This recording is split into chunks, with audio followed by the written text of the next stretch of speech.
I paid $300 for this sucker right here. Netflix approved, Sony FS7. Um, it's a 4K cinema camera.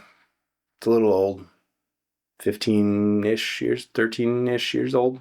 Yeah, this was, top of the line Sony cinema camera body, not top of the line, mid-range at best, Sony cinema camera body from a few generations back. Found it on eBay for $300, but to be fair, it was just this part. It was just the body, just the, no lens, no top anything, no bottom anything, no battery, no media, so just the body. They're on eBay right now with actual accessories for about $1,000, maybe $1,500 for a pretty okay kit. Yeah, this was listed just naked, no monitor or anything for $300, not working. I think it said no power up. Huge dice roll to buy it. I decided to. The reason I decided to buy it was I was pretty sure, I don't think I'd done the research yet, but I was pretty sure my FS5 side handle and monitor would be compatible with this. I wasn't 100% sure, but I was like, if I can get the monitor to talk to the camera, then I can get into the menus and see if anything's broken. I'll still have to buy, like memory cards and stuff, to support the camera. But if I can see an image on the monitor, that's the first hurdle. And yeah, so I took one of my batteries, popped it in when I got it, plugged the monitor in. Monitor worked right away. So camera fired right up. Doesn't seem to actually have any problems other than the fact that it looks like it's been through something. But it's all fired up. The ND filter knob is one good twist away from snapping all the way off. And for $300, I understand. So I put a lens on it. I put a monitor on it. I hadn't gotten memory cards yet, but I got it to fire up. And to my surprise, because I was really afraid if I couldn't get this monitor to talk to it, that if I plug in another monitor, what are the chances that either these, SDI or HDMI ports are no good, or somebody turned them off, and if you can't, see what you're doing, there's no way to fix it. Which is kind of ironic because the Sony FS5 that I bought a year and a half ago, not only did it come with the monitor, but they come stock with the eyepiece. So even if you don't have a monitor, you can still suffer through the menus in the eyepiece if you need to. Just a little aside, but yes, FS5 monitor works on FS7. FS5 handle works on an FS7, although you need a different length cable and you need sort of an adapter because this is proprietary, and the FS7 has the RE rosette style, which I have the adapter, but I figured out that it puts the side handle so low that the whole thing is sideways when you put it on the table. So it's not a perfect system, but yeah, I spent $300 on the camera. So I was like, do I really want to spend another $300 for the top handle that Sony sells? That seems like a bad investment. Similarly, the side handle, same story. So I just was like, go without the side handle. The thing about the FS7 versus FS5, if you don't have the top handle for the FS5, not only are you missing the zoom rocker and the record button, just like you would on an FS7, but you're also missing one of your inputs for audio. Not the case on the FS5. The audio is right here, 2 audio inputs. But there is a multi-interface shoe connector, whatever it's called, for start stop and for zoom rocker. So I'll probably put a piece of tape over it. I just found, a cheese plate that was the right size on Amazon, and then the cheapest handle that was on sale that I could find that was a NATO rail, so I could take it off, because I like to take off the NATO rail when I put the cameras in the bag whenever possible. Or the side handle or the top handle, just because it makes them more flat. Weird thing though, probably why this was on sale, because this was super cheap, was it came with like a low profile NATO rail, and I could not get this to clamp onto it. It just didn't understand. Regular size NATO rail that I already had, it fits perfectly, no complaints. So yeah, and then this one has a rod clamp to hold the FS5 monitor, so that's nice. So what are you getting in this $300 FS5 that I am not getting in my, let's be honest, $1,000 FS7? Other than this had no accessories and this had all of its accessories.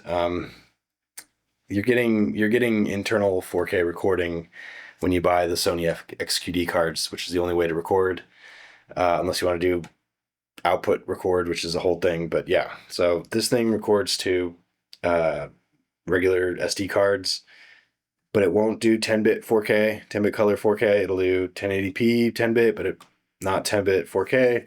This will do 10-bit 4K internal with the XQD cards. That's nice.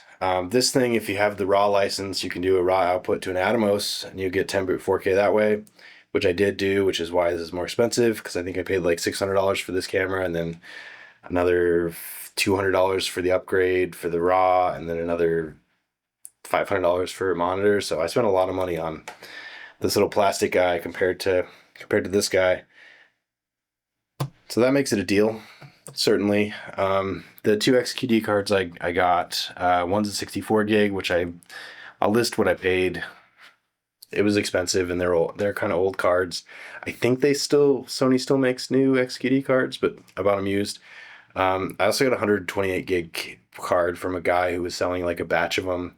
No refunds, no returns, so that seemed like a huge scam, but it was cheap, and so far it's working, so we'll see what happens. Getting into the cameras, it was a weird experience because I started with, I've spent time with my Sony FS5, which is this little cheap, happy, toss around camera, and then this thing shows up. Sony menus are hard to go through. I'm spoiled. I have a Blackmagic camera. That camera takes 3 button pushes to go through the menus to get everything set up correctly the way I like it. This Sony, there's a learning curve, but it makes sense. This thing feels like it has a Sony menu from like 1 or 2 generations older than this, even though I feel like they're the same age camera. This thing feels like an old camcorder. Stuff is named weird. Stuff is in weird spots. Considering these are now the same price, and I think part of that is this was always a cheap camera, and there's just a ton of these on eBay because, rental houses and productions are getting rid of them because they've upgraded to the FX9 or the FX6 or the Sony Burano now, Sony Venice, although I don't think this would have ever been a precursor to the Sony Venice at all. I think it's much more of a Sony FX9 precursor, if it's anything. Yeah, this thing just asks a lot of you, whereas this thing is just like cheap and cheerful and just happy to go. This thing makes you take it seriously.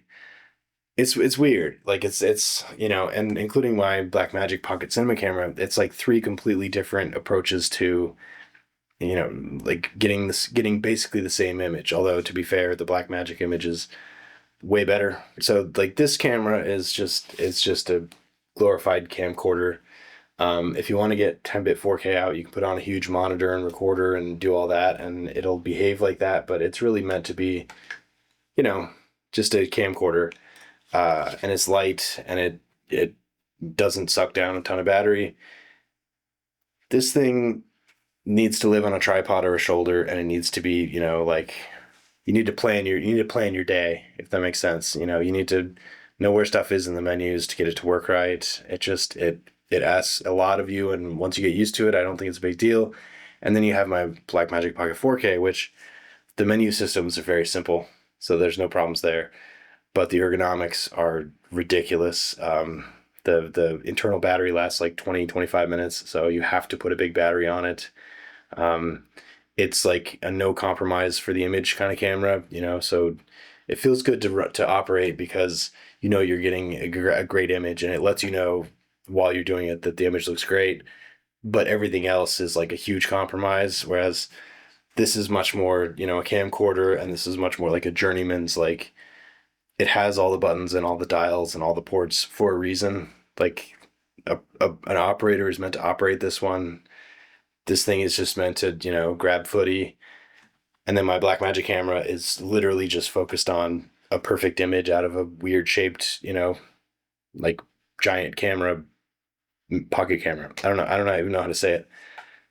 Different ways of going about it. I will admit, I don't tend to put stuff under my tripod plate, but this time I did because I feel like this thing is designed to be rigged out a little bit more, whereas this thing doesn't need it. Yeah, and because it's such a weird shape underneath, rails on the front just makes sense to me. So, um,